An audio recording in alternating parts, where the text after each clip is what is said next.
Welcome to The Great Switch, a podcast series from Schneider Electric, with me, Oliver Oberg. In this podcast, we'll be sharing the experiences of visionaries and innovators making an impact towards a more sustainable and efficient world.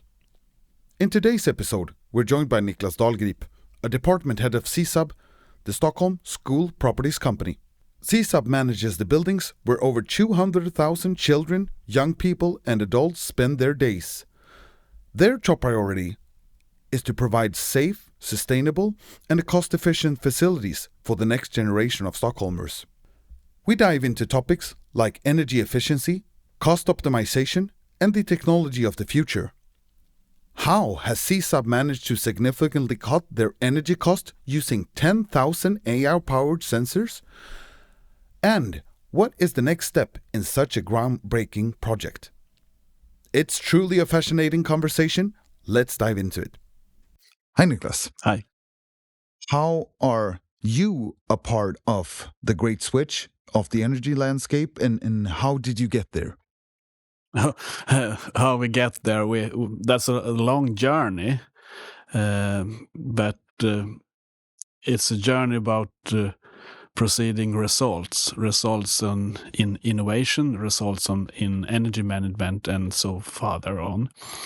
We started about 11-12 years ago that we have strictly hard demands on efficiency on energy. And how are we going to get those results? Yes, one way to get results is by hard work. But hard work, what does it mean? Can you improve your work as it is, or do you need to have some new methods, some new techniques? What do you have to do?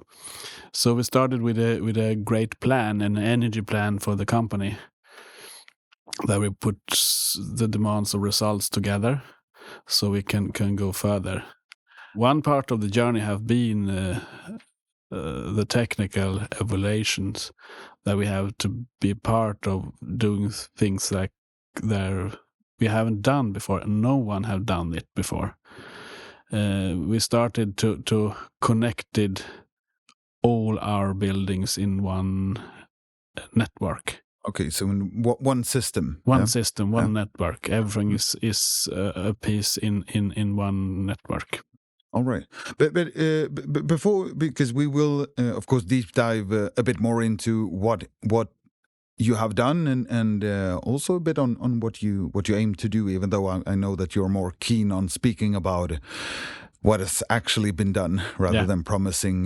No more promising. Always present what we have done. Yeah. No, I think that's a good idea. But before going more into that, like a bit more about you, Niklas. What's your role in SISAB, and how does your role connect to the Sweden's sustainability and digitalization goals, stuff like that? And what do you bring to the table? Like what's your role in SISAB? My role in SISAB is I'm the business area manager, and I am responsible for technical evaluations, and I have been head of operations for a long time. How long is that? Since 2011. Oh, all right. That's long. And being a member in the executive of SISAB since 2016. So that's my journey on SISAB. All right, but have you always done like these kind of things? Is that where like your background? Is that within facility management, or is it? No, my background is from the industry. Power and heat is my background, and paper and mills. Oh. I started that and maintenance. So I took this kind of way to live with me into the facility management. Started with power plants and things like that. What one digital switch would you have championed that aligns with SISAB's vision, like where you are aiming to go and what you want to achieve here? Do you have like one digital part of that's more important than the others? The most important thing has been and are still being structure, putting structure in every information system, so we can combine information from a lot of different systems.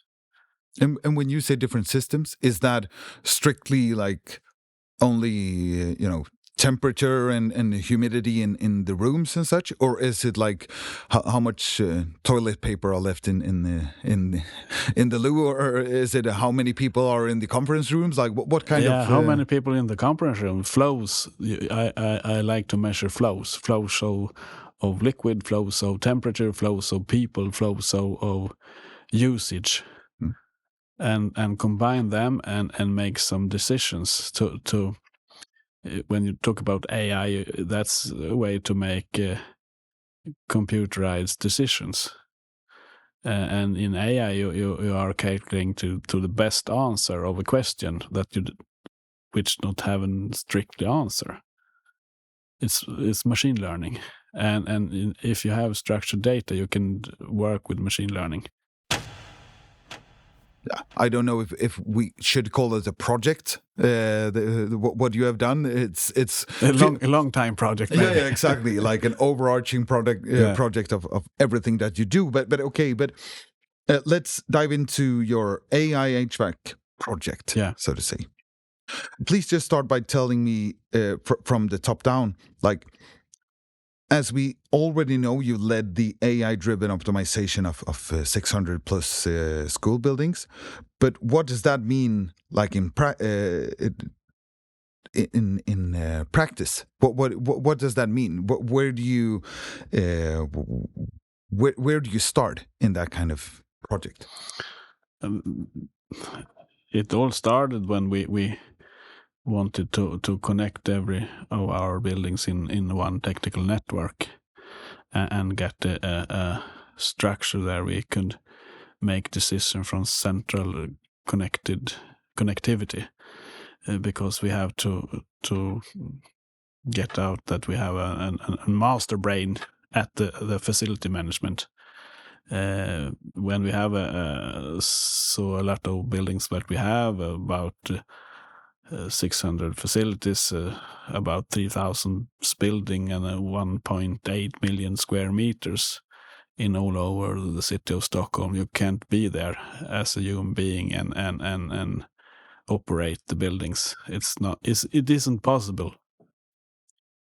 But when implementing these AI tools, I want us to go back. Let's discover a bit more later on, like on the connectivity and the hosted environment of this. But when speaking about AI and how to implement it, like, and for you who listens to this, we have a quite interesting report and a study that has been done and released in December 2024, where our Global Research Institute, together with you and SISAB, looked at, like, how did you really, what was the real outcome of implementing this and so on.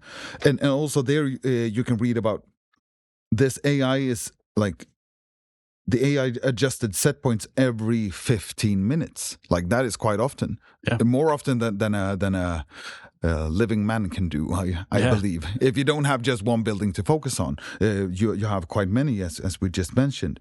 But looking at the technicians, because it's not only you who needs to be on board with this, right? It needs to be the technicians and everyone, I assume. So how did the technicians initially distrust the algorithm, or did they just buy into this, or how did that journey look? No one just buy in on anything, I think. It's like that, yeah. It's have been a promotion road, a long promotion road. So how do you do that? Do you start with like a few buildings and then let that evaluate, or how do you do that? We always start in a few buildings. We always work in already existing buildings that we have good knowledge of. But when we have a good result, we are always scaling up big and fast, because it's always the results who are gonna lead us to the next step. If we can't deliver results, economical results or environmental results, we haven't we don't get new sponsors for new project. So it has been a demand from the start that everything we have done, we have had and calculated efficiency on, and we have to deliver these calculated results. All right. So you called 600 buildings the critical mass in this paper as well, and I've heard you say it. And then why is the scale? Why is scale a key in AI brownfield buildings? Like what? Yeah, because Please, that's different of human beings and the machine. Human beings, you can't scale it up like that, but here we can show how scaling is available, and scaling gives us results.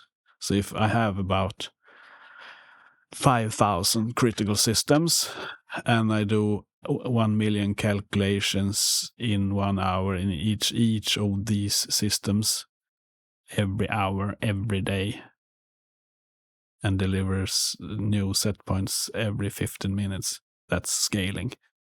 Yeah. So not scaling for scaling's sake, but No. but you is scaling for results. If I can improve 1 or 2, 3% on each buildings, one building don't give me any results to make change. But if I can scale 2% on 600 buildings in 1 year, that gives me some handling. Okay, so it gives me a lever to change more. All right, so it's not only about like the monetary part, but also like a proof of concept when it comes to return on investment and stuff like that. Always return on investment. Yeah, that is the key. That is the key. Yeah. So when you get the economic part of the organization with you, you have a great sponsor. But connected to that, we also find that, and I thought that this was quite interesting because, of course, we have the monetary part of things, the money in, money out, and how to make the best return on investment. But the project reduced complaints in these buildings by 23%. Like unexpected for energy saving initiative, I would say, like if you look at it from the outside. But how did the occupant comfort become like a hidden metric? How did this? How do you think that happened? Because you are living in an environment and there everything goes into real time. You are real time or time before you are getting ahead of things. Then you can make some difference. If you are in a reactive sense of working, is a whole new era to how to approach our facility management. So now we are, the efficiency is not only on monetary. The efficiency is in sustainability, because our goal is to offer healthy, pleasant, and suitable educational environments. And if we get less complaints, have we achieved something or not? Yeah. Does complaint cost money? Yeah, directly money. We know what one case costs, and we have a lot of complaints because we have a lot of facilities. But if we can reduce it with 20-25%, it's thousands of of complaints we are reducing with. And does a complaint have a secondary cost? Yes, if you are performing less than you could do in our buildings, that's a bigger cost for the environment. But is that something that is, I mean, from the leadership of SISAB and like eventually the politicians and so on as well, who because you are driven by a municipality, is that are those metrics something that you've always looked into, like that this project that you saw, okay, this might happen as well, or is this something that just did come as a happy coincidence? Happy coincidence. I don't believe in coincidence. No, one of our CISA's main goals is to be leading in educational environment. So we have always to look into how our customers live in our buildings and what gains their business. We always, every year, we are measuring the index for how suitable our buildings are for their business. So we have to be leading in this work. We have a great responsibility to be in a municipality of Stockholm. You can't sit down and relax. You have to be on toes. It's like that in Stockholm. Yeah. Yeah. But just before we look a bit forward here, because I believe this to be quite interesting. Like, all these complaints, are those only measured in like how many things that you did not have to do, like and savings of that you did not need a technician going out to a specific location to do things, or is it also measured in like how as a soft metric, that your occupants are more or your the people in the building, that they are more happy, or that you can conduct your lessons in school like in a different manner, or how is that measured? Is it only like a monetary part there as well, or is it other things that play in?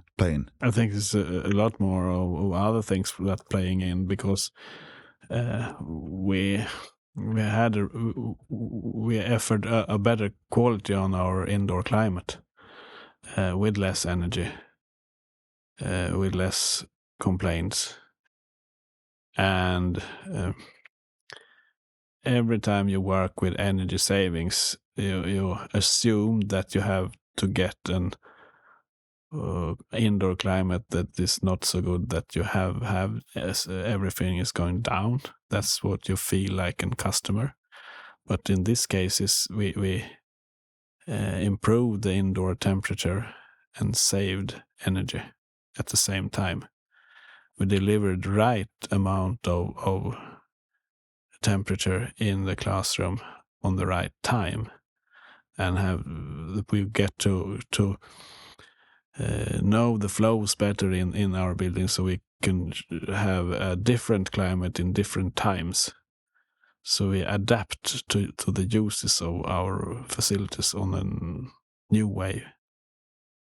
And this is connected. Is this connected primarily to the HVAC system, or is it as well? The how the lights turn on and off and stuff like that, or is it like primarily HVAC that is affected? We started with HVAC.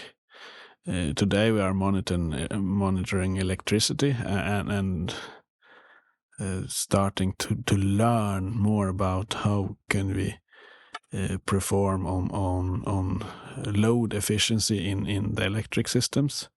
We are connecting more and more things so we can do some better decisions. So I think about in some years we are connected passage, security, and more things. Who can make data, electricity, water consumption. Everything is a part of a network. There we have more and more critical systems where it can be doing digitalized decisions every day, every minute. So there we're back to where we started, as the connectivity and the systems in all of that, and you try to involve as many parts of the system as possible. Yeah. We are working with a little bit of secrecy, but we are working with the new sensors. There we are focusing on events outdoors. So the outdoor climate going to be a part of the indoor climate, because they are connected, and facility management is indoor and outdoor. That is very interesting. And I've read a bit about that, and I know that we have a few systems that are connected to that as well. AI optimization within eco-care, as we call it at Schneider. But and I can say this to the ones listening in on this, that if you are interested in like the topics that we mention here, and what Niklas has done, and also the report and so on, there will be a link in the description where you can click, and we will gather like all of these nuggets for you to, if you would like to know more about for example what you just spoke about now, the AI optimization, and how to do those kind of things. Before getting to exactly what like the problems of stuff, or the challenges, as we might say, what would you say were the biggest technical hurdle during like the path up until where we are now?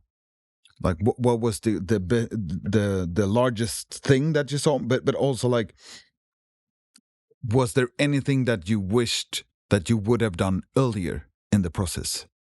In the first 5 years when we started this journey, we hadn't thought so much about the digital transition. We didn't co-work so much with the IT sector. We were engineers and technicians who are going to build our future, but we weren't so skilled in how we could get the company's digital transition with us in this journey. It took us a few years to learn and do some homework. Today, in SISAB, the digital department is a part of the facility management. So we are one connected company with every part brings knowledge together and make decisions and make progress. So how would, if we go into that a bit further, like how would you say that taking in the IT and such, how did that help you? Like what parameters and such were affected by that? Historical, you could see IT like an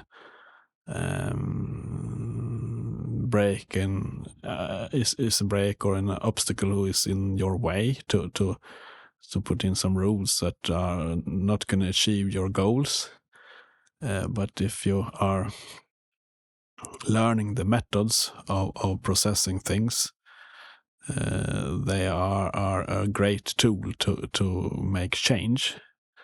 So today we are working with models for taking projects for results, not a group of idealists and lots of know-how and less of structure and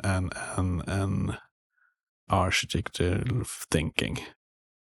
Today we're working with a digital organization which are fully scaled into our business. IT couldn't be a part which is in a head office department long way from the business. IT should be a part of the core business and understand the core business. Then IT can make our fulfill our goals.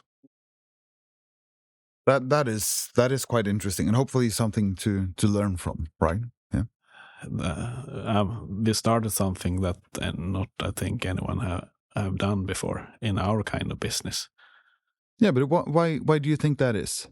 Because looking at, I mean, you guys really stand out are outstanding in the field, so to say, when it comes to doing these kind of things, especially for school buildings and the public sector in general. Why would you say that is? Like, why doesn't all public sector buildings act like this, or the management? What's in their way?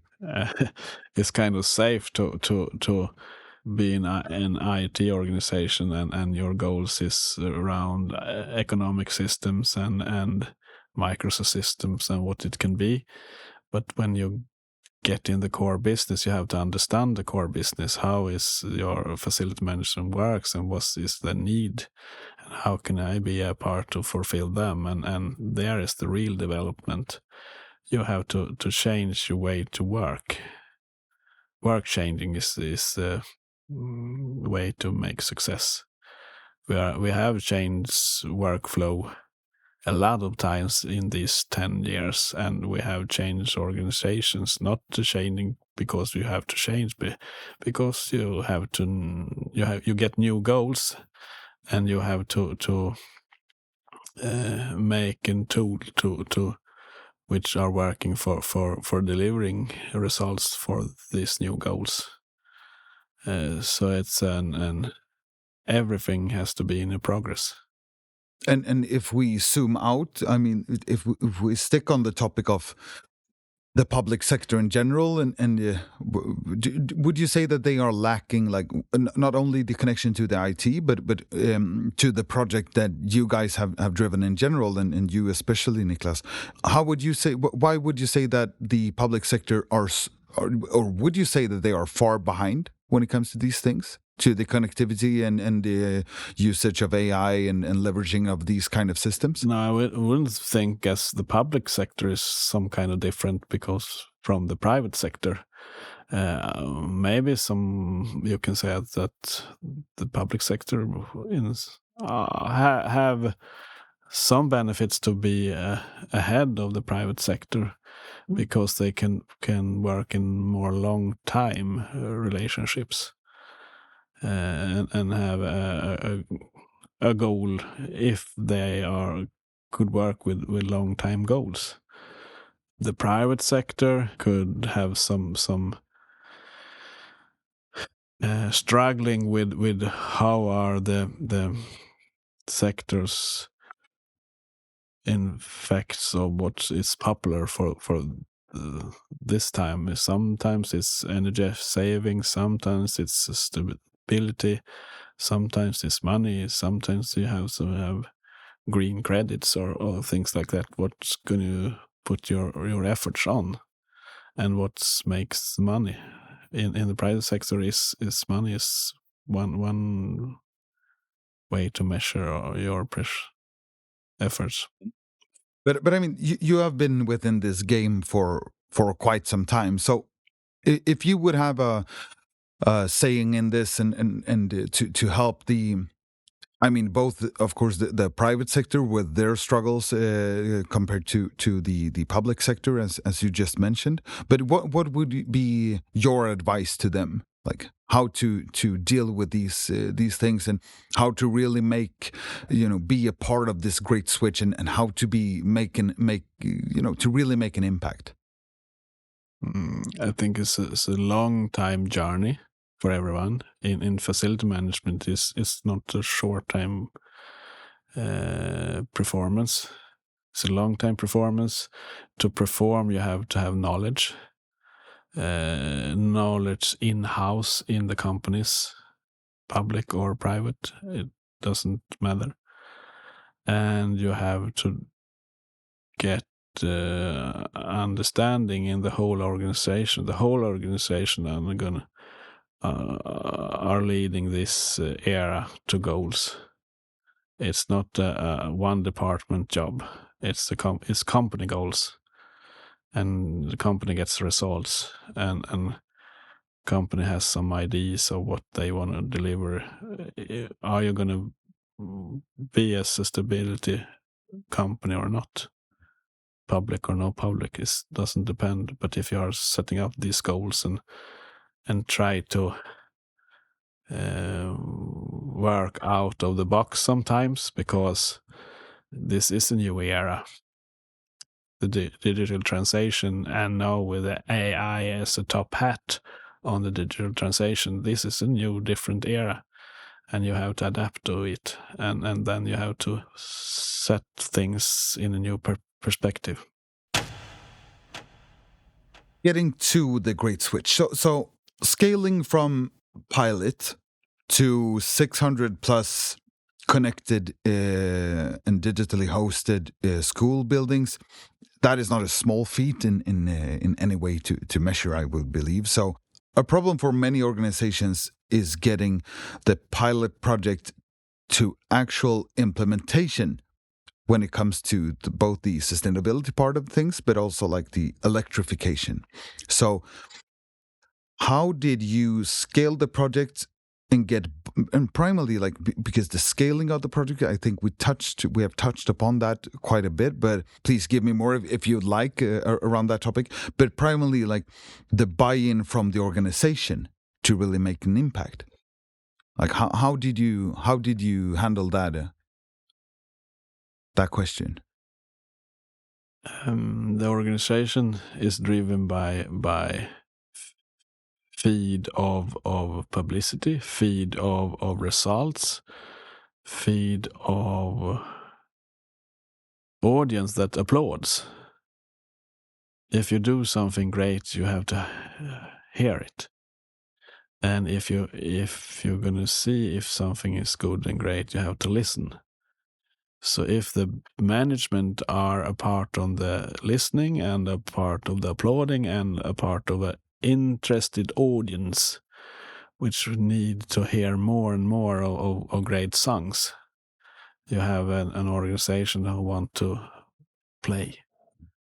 So when we started this journey, I told them that you have to be like a football team. In the football team, you put it together with players who can connect to each other and know what you should do. And if we don't achieve some goals, you have to change in the team. But the team needs also to hear when they do some goals. And you have to be a part of the triumph. And when we get the first triumph, we talked a lot about that. That should not be one performance. We have to put out the next performance, and you need to do more goals. And we have to put in new players with new skills in the team, because the matches gets harder and harder. They told me in the beginning that was some easy fruit to pick. And year second, was some easy fruits left to pick. Year 3, oh shit, they achieved the goals this year also. And now we have had the journey from 2012 to 2024. And we have achieved goals every year. But we have to change the team every year and learn some more tricks and more skills and look around the corner. So how should we play the matches next year and year after that? So today we are working with new things. We are studying how we can achieve goals on the electrical load systems. How can we develop the HVAC systems more? We have some climate changing in this world. We have put us together, our brains, and see how we can deal with the heating problems in the pre-summer period and after summer period on a sustainability way. which leads us to do things that we haven't done before, and maybe no one else. Do you leverage everything, like when speaking about the buy-in from the organization? Do you leverage even what you just were speaking about earlier on the topics of getting applaud, getting the PR for things and getting the be recognized for what you do? Is that also something that you guys leverage when retaining talent or getting talent into your organization? Because that is something like absolutely so many people are struggling with this, right? To get the right people, to hire them, and to get them to stay. Like how do you do that? It's a great benefit for us that we are driven by goals and deliver results, and we get publicity. But we also like to find new talents. When we put our team together, you can put team together on different ways. Often we put in young talents in our team. So it's is it primarily the young? Because that is something. I mean, when you speak to people on this topic, most would agree that we want people who has this amount of experience, and then I mean extensive amount of experience, and have done this before, maybe in another company, and has shown great results. But do you think is it a better way of plucking them right out of school and to make an impact? Or some plucking from right out of school and find somewhere else in working with things that they maybe not know that they're going to take next step in their lives to make something else. It's fun to find people who are smart and have an ambition to do things. And it's also important to keep. How do you do that? How do you keep them? So it's not only board for or a place for them to grow, like a greenhouse where you grow them for 3 years and then they can earn a lot more in another company and jump to that. How do you keep them in your organization? We have to have an organization there which is a warm organization, an organization that we are connected to each other and help each other. And we are all. It's also very important to not only be the technical things we are developing. We also have to develop the human beings. So our employees are our best assets. If we are not taking them into embrace them and working with them to achieve the goals, we are not getting any results. So I have a great luck to work in this company, to have this warm climate with an understanding and to get that. Beside we have the warm climate, we are also driven to goals. And that's makes an interesting combination. Would you say that this is somewhat connected to, I mean, the way that you operate as far as I know, it feels like a quite non-traditional way of doing things when it comes to how you have approached the AI versus more traditional retrofits part of things. How you are looking at the talent market and see, okay, let's retain or let's absorb the younger talent and make them stay and make them want to stay. Is that somewhat true, or are you more traditional in how you operate, or are you trying to find new ways of doing things? I'm driven by results, and to get results, I have to think about outside the box and do turns like nobody else do. How would you describe that? Like, do you have an example of how to operate outside of the box? One way, yesterday I had an interesting meeting with another company, a big company in energy delivering. There I presented a possible business case for this company. I could keep it as a secret and try to develop it myself. But for me, speed is one thing which is important. So if they can achieve and get an technical solutions for the problems or for the business case, that is fine for me. The idea come from me, and they make the development.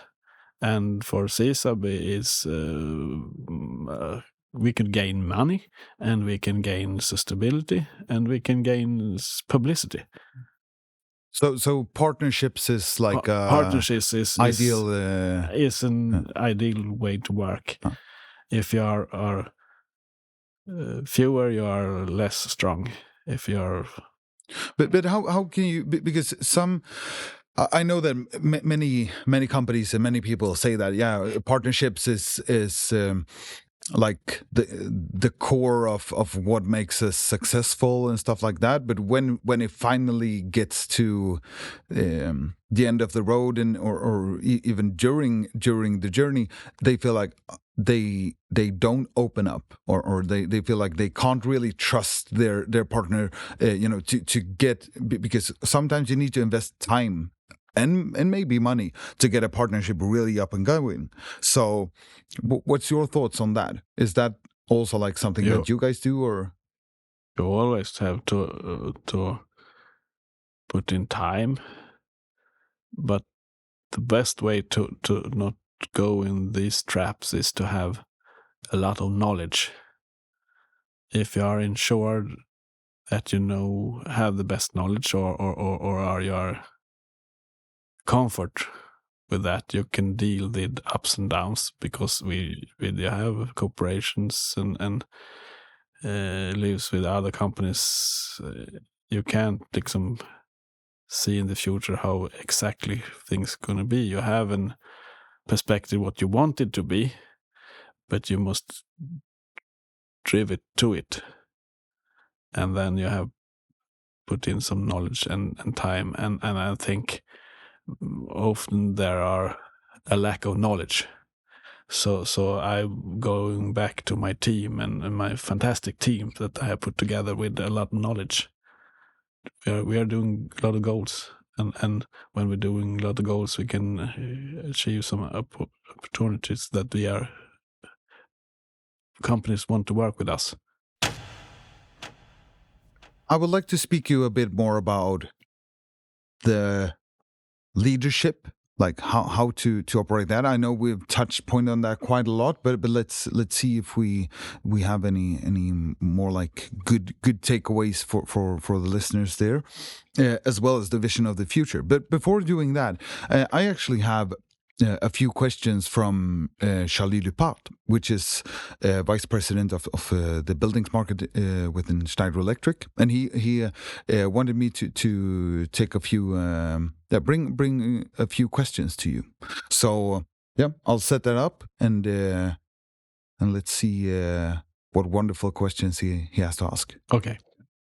Hello, Niklas. Thank you very much for joining the Schneider Electric podcast. My name is Charlie Lupart. I'm leading the building market for Schneider Sweden. And I have a few questions for you. The first one is that we have understood that you have deployed these AI capabilities on top of your BMS with great result. What is your ambition with now deploying this technology across your assets? I think the AI technology is here to stay. I think we are putting AI into more systems that we don't have today. And that's a part of the thinking about everything is connected together. So when we connected everything together, we can connect AI together in different parts of the facility management work. So now we are in indoor climate and we are in energy savings. if you put the questions together, we can see at tomorrow we are going into monitoring electric loads and load changing.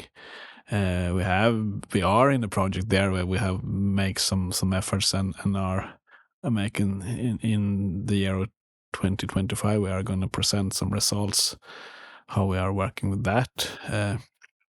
We have some progress in scaling up the security systems and fire systems and passage systems. If we can get everything together, because we have to see that also as a network way to work with it, and not solitary solutions in respective technicians. The AI solutions come on top of the BMS system, and what I'm interested on is, do you see such type of application enhancing the performance of the building in addition to this one in the future? So, and then for the second part where he spoke a bit more about the AI solution in the existing BMS and what kind of enhancing programs or enhancing systems to put into that as well. Then you see the power loads, look over those, and also such as fire security, pretty much. Is that fire security? And further down, we are looking into how the usage of our facility affects our operation systems. And is that done through the booking systems in each facility, or is it sensors as we have in here? I see where we can see how many people are in the rooms, or we have some interesting discussions that we can combine these things. I don't think there's one solution in anything. If we can combine different systems, as we have done in HVAC, we are combining the heating systems with the ventilation systems. That was a great struggle. Tomorrow, when we could combine these two with the lighting system and with the security systems and the fire systems, you combined a lot of sensors, which put in some new knowledge, but we can do some new decisions based on. What are your advice to other companies to follow the path of SISAB and keep on making building more sustainable? Which I think is we have touched upon that a bit, but if you would have had one advice, or maybe two, you decide, right? To companies that wants to follow your path. I mean, and we spoke about this in the webinar that we have done, also which you guys can find on in the link in the description. We spoke a bit about this, how to follow the path, because if you stand there with your maybe an older building, even though it's connected, even though you have hosted solutions, even if you have a BMS system, everything is connected. How do you get to where you are now? Or is that the thing? You should start out with connecting stuff and then just put AI on top of that? Or what's the hurdles and what's the takeaways that you would like to share with our listeners? The first step is to have a great knowledge in your company. So you have you need employees who are leaning forward and have good knowledge to wants to embrace this project to get efficiency in everything and do smart things. And then you have to have an operation organizations who embrace this kind of thinking. After that, you can do the hard stuff, the technical systems to embrace that. You have to get some infrastructure, you have to connect everything in the infrastructure, you have to have some idea what you're gonna make effort in. You have to cut the elephant in parts and pieces and start the pieces who gets best results it never you are never finished within the building. It's always going to come some new ideas. So start with ideas and finish then in the company. If that are the temperature problems or temperature solutions in the buildings, I mean, get in temperatures and be best in temperatures and get the results in every of your buildings in temperature. If you are in next step of indoor climate, about you measuring carbon dioxide to that you have right level of air systems, start with that and level up. So put the pieces together. It's like a puzzle. And on top of that, I would like to thank you for joining this podcast and sharing with us your expertise. We look forward to a continuous collaboration. I wanted to ask you, how did you lead your team through the shift from the manual HVAC control to a more AI-driven approach, like your closest proximity team? How did you go about that? I think it's a leadership step by step. You have to make some small steps constantly. Great steps are it's easy to make a failure. You can stumble on it. So we have been on this journey several years, and so people are with you, like they are with me. They have adapt to Niklas. That Niklas is on always in a change mode. Yeah, it's like that. Yeah, always in the change mode. What can we improve? Every day it is the way on life. Improvement. And change is for me something positive. For men, for the others, maybe a great fear. When speaking about the future, let's look a bit on the vision. Like what you have in the vision for SISAB and maybe yourself. Let's see how this falls out, right? But before we sum up this, so would you say, to start off with this, like, would you say that this project aligns with Stockholm's political sustainability goals and so on? Is that like a part of this? Has this been lifted up as one of those things? Yeah, we have won some prizes for it. Oh, what kind of prizes? Quality prizes. This is a kind of improvement of quality delivery in our business, and it's aligned to that we are delivering for the Stockholmers, the citizens of Stockholm. Yeah. So and we are putting our efforts together to go further in this kind of directions to get present our results to get achievement from the city of Stockholm. That's important. If we look at the model that you have built to be able to execute this and the results that you had, can this model be